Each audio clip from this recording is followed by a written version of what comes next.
Welcome to the most difficult market, I guess, in the world. What would you say is the biggest difference between the U.S. and other markets from a retailer's perspective? Hi, good morning to all of you. I think first of all, it's obviously the scale and the I mean, I think there's not a market which is as competitive as the U.S. There's not a clear-cut one size approach to truly penetrate and succeed within the market. You see a lot of brands who are successful, obviously going at top tier markets and then following the top-down approach. But I mean, there's also brands like ours who have followed bottoms-up approach and been very successful doing it. So I think there's a versatility that the market truly brings, but it's a very competitive market, and you really there's not a clear-cut answer on how to succeed. I think in the US, I mean, outside obviously of the more premium markets, there's enough space for you to be able to showcase your concept, but it's how you do it and really how it triggers to the customer you're going after. And I think, I mean, the competition is there, and you really need to work on a 360-degree approach to be able to brand your concept right, understand your customer, and really follow up on an intelligent real estate strategy as you deploy your concept. No? When entering the U.S., I get this question all the time. And we've seen it over and over again when the international retailer believes they need to, quote unquote, establish their brand through building high street stores.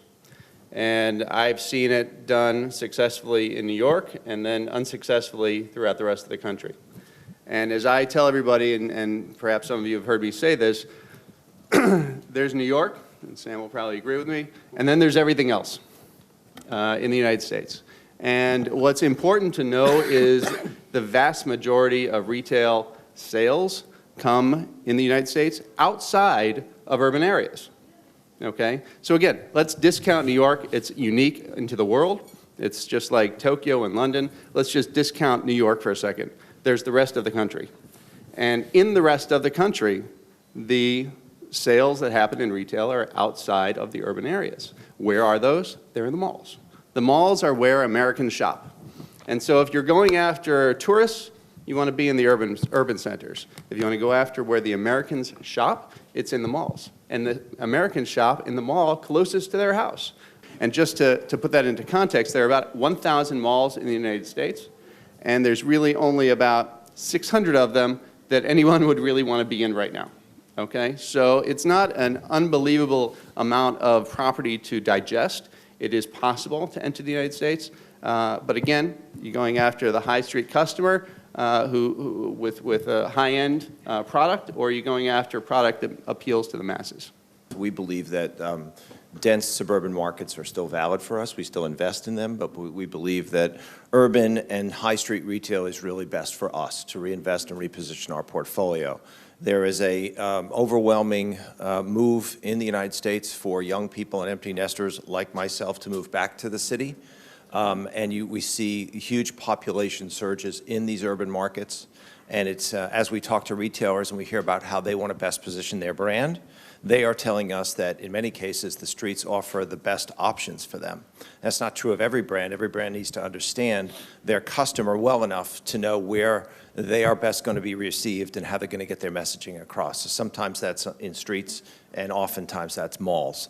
I don't think there's a right or a wrong strategy. I think they're equally valid. Our company has made our bet on the streets.